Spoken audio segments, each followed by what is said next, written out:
Bismillahir Rahmanir Rahim. The world is utterly shocked. The real forces of evil are at work again.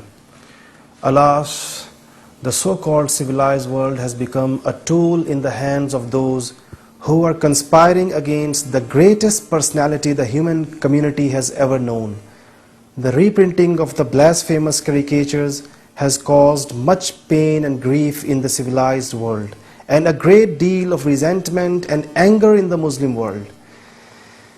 These caricatures have been sketched to mock such a noble and sublime personality whose sanctity and greatness has been universally acclaimed, and whose love for human dignity has been acknowledged by all unbiased and just followers of the world's living faiths.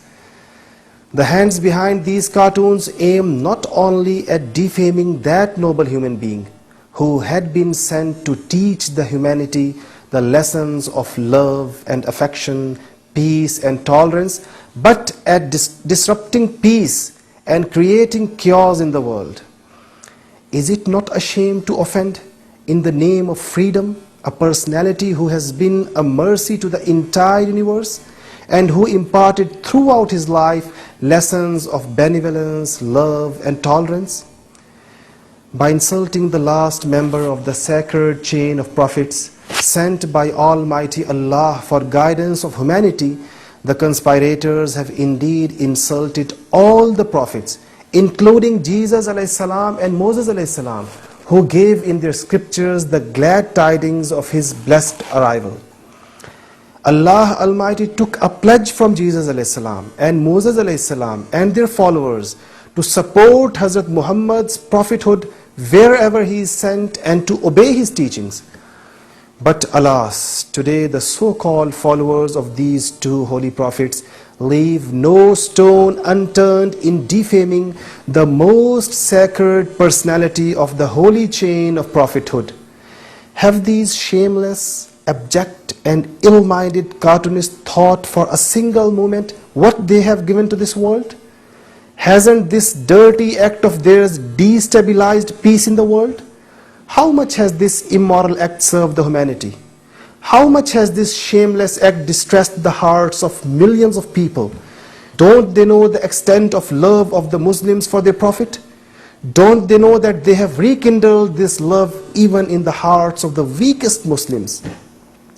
It so happens that sometimes a man commits such a blunder that it degrades him in his own eyes. Praise be to the last Prophet ﷺ for his sublime divine teachings, who forbade to malign even false gods of non-believers, and who declared a Muslim speaking a single word showing even a petty sign of dishonor to any of his Prophet brethren to be a disbeliever. Today, if a so-called Muslim utters any blasphemous words against Jesus or Moses, all the Muslims would snap their ties with him forever. Would the Jewish and the Christian communities display impartiality, truth, and a realistic attitude by condemning the heinous crime of these detestable, mean, and contemptible cartoonists? Can't they ensure that such incidents should not reappear by cutting off their terms with these enemies of peace and humanity? Is it not the duty of the International Court of Justice to take a notice of this brazen violation of the human rights? Is it not high time that the religious leaders of the Jews and the Christians raise their voice against these ill-doers who have distorted the teachings of the Torah and the Gospel? Will they allow anyone to depict Jesus or Moses in this way? Shouldn't the UN intervene and stop these savage acts against basic human rights? To the Muslim brethren, we say that it's a time in which you need to prove by your acts and deeds, and by coming closer and closer to the message and ideals of your great Prophet ﷺ, and by boycotting the forces of evil, that you are the true followers of Muhammad ﷺ. Our souls cry, our hearts bleed, and our eyes are filled with tears of grief and anger. And Allah willing, our reply will be befitting of our character and pleasing to Allah and His Prophet sallallahu alaihi wasallam.